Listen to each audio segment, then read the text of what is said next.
Bonjour, correction de l'exercice concernant la phrase The black cat had been sitting on the wall for 10 minutes, but the man hadn't noticed it. Donc, première chose à faire, compter le nombre de syntagmes verbaux, de groupes verbaux. Pourquoi faut-il compter le nombre de groupes verbaux? Tout simplement pour déterminer le nombre de propositions auxquelles vous avez affaire. Je vous rappelle qu'une proposition est une organisation syntaxique autour d'un groupe verbal. Donc il y a autant de propositions dans une phrase que de groupes verbaux. Ici, nous pouvions compter 2 groupes verbaux que j'ai soulignés, comme vous le voyez, en rouge. D'une part, had been sitting, d'autre part, hadn't noticed. La méthode consiste à d'abord prendre l'un des groupes verbaux et à chercher son sujet, ses compléments, ses circonstants. Et ensuite seulement, on va s'attaquer au deuxième groupe verbal. D'emblée, ce que l'on voit, c'est que cette phrase est constituée de 2 propositions puisqu'il y a 2 groupes verbaux. Alors quand vous avez 2 propositions, vous n'êtes plus dans le schéma d'une phrase simple. Vous êtes soit dans le schéma d'une phrase composée, soit dans un schéma de phrase complexe. Nous allons essayer de voir comment les 2 propositions s'articulent entre elles pour déterminer à quel type de phrase nous avons affaire, composée ou complexe. Alors je pars du premier groupe verbal. Had been sitting. Si je veux décrire rapidement ce groupe verbal, je vais dire qu'il est constitué du verbe lexical sit, de l'aspect have plus en, mais aussi de l'aspect be plus ing, ainsi que du temps, ed. Donc, je récapitule, aspect have plus en, aspect be plus ing, marqueur ed du prétérit, et évidemment le verbe lexical sit. Donc, have et be qui précèdent sit, ce sont bien des auxiliaires qui font partie des formes aspectuelles que l'on décrit généralement comme aspect have en d'une part, aspect be plus ing d'autre part. Le verbe sit va avoir ici pour sujet le syntagme nominal the black cat. Donc, syntagme nominal puisqu'il est organisé autour du nom commun cat, nom commun qui est qualifié par l'adjectif black, adjectif qui occupe au sein du groupe nominal la fonction d'épithète du nom cat. Et black cat est déterminé par l'article défini the. Donc, the appartient à la catégorie des déterminants, plus précisément, parce que la catégorie des déterminants est très vaste, plus précisément, c'est un article défini. Donc, the black cat, syntagme nominal, ça c'est sa catégorie.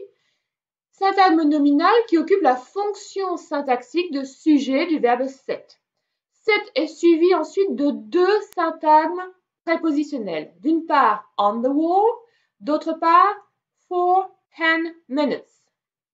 Alors, on the wall, sémantiquement, précise le lieu où se situe le chat. Sit, l'action de sit, a lieu on the wall. C'est un verbe de position. Sit, donc on the wall ici, sert plus de complément de lieu que de circonstance de lieu. Cela signifie qu'on s'attend, avec un verbe comme sit, à avoir un complément de lieu indiquant la position précise où se fait l'action de sit.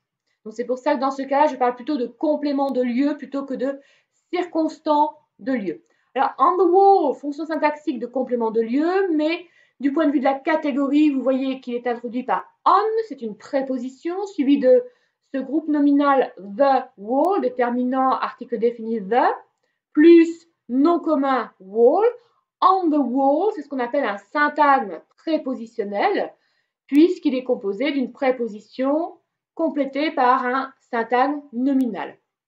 Ensuite, for 10 minutes nous donne des indications sur la durée, en fait, de sit on the wall. Donc, nous allons parler ici d'un circonstant de temps du point de vue de la fonction syntaxique. Nous allons dire que for 10 minutes est circonstant de temps du verbe set. Et for 10 minutes étant introduit par la préposition for, il s'agit bien d'un syntagme prépositionnel constitué de la préposition for qui est complété par un groupe nominal, un syntagme nominal, 10 minutes. Donc minutes, nom commun. Et 10, c'est un déterminant, mais plus particulièrement, plus précisément, on va dire que c'est un déterminant quantifieur, numéral, cardinal. Alors là, nous avons trouvé en fait tous les syntagmes qui gravitent autour du verbe set. Le sujet, the black cat, le complément de lieu, on the wall, et le circonstant de temps, for 10 minutes. C'est pour ça que j'ai réuni tous ces éléments en mettant deux parenthèses rouges qui symbolisent la première proposition. Nous avons une première proposition qui va de the black cat à 10 minutes. Tous ces éléments vont ensemble, sont organisés autour du verbe set. Donc c'est bien une proposition, une organisation syntaxique autour du verbe set. Maintenant, ce qu'il faut bien voir, c'est que nous avons la conjonction de coordination but. Cette conjonction de coordination va permettre de relier la première proposition entre parenthèses rouges à une deuxième proposition que j'ai fait figurer entre crochets rouges. Nous allons vérifier ensemble que tout ce que j'ai mis à l'intérieur des crochets rouges va bien ensemble, précisément. Donc, le groupe verbal, c'est hadn't noticed. J'ai inclus l'adverbe de négation not à l'intérieur de ce groupe verbal. Cela rend l'analyse plus facile. Notice, donc c'est le verbe lexical.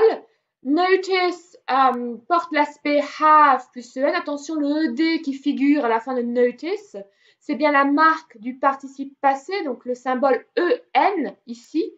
Le marqueur ed du prétérit, c'est have qui le porte, hein, c'est le had que vous avez juste avant notice. C'est toujours l'auxiliaire, le premier auxiliaire dans un groupe verbal qui porte le marqueur de temps.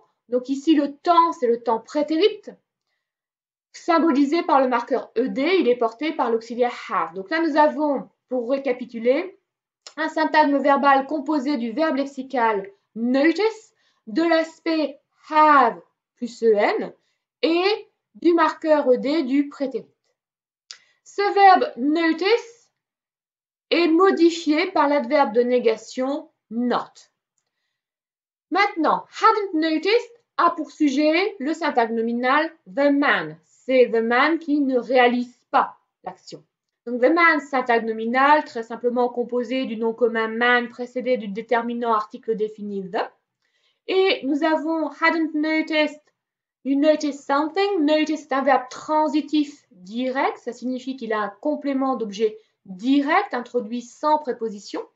C'est en fait un tout petit syntagme nominal, it, et plus particulièrement appartient à la catégorie des pronoms impersonnels. Donc, catégorie pronoms impersonnels pour it, fonction syntaxique, COD, complément d'objet direct, COD du verbe notice. Donc là, on voit que the man et it fonctionnent avec le verbe notice. Donc, j'ai pu mettre entre crochets, the man hadn't noticed it. Et vous voyez apparaître le schéma avec une première proposition entre parenthèses rouges, suivie d'une deuxième proposition entre crochets rouges. Elles sont reliées, ces deux propositions, par la conjonction de coordination but. Donc, ceci correspond à ce qu'on appelle une phrase composée de deux propositions. Une phrase peut être composée de deux propositions, de trois propositions, de quatre propositions, etc. C'est bien un schéma de phrase composé et non pas complexe. Pourquoi est-ce que c'est un schéma de phrase composé? Parce que les deux propositions constitutives de cette phrase se situent sur le même niveau, l'une à côté de l'autre. Il n'y en a pas une qui occupe une fonction syntaxique à l'intérieur de l'autre. Aucune des deux propositions n'est sujet ou complément ou circonstant du verbe de l'autre proposition, par exemple.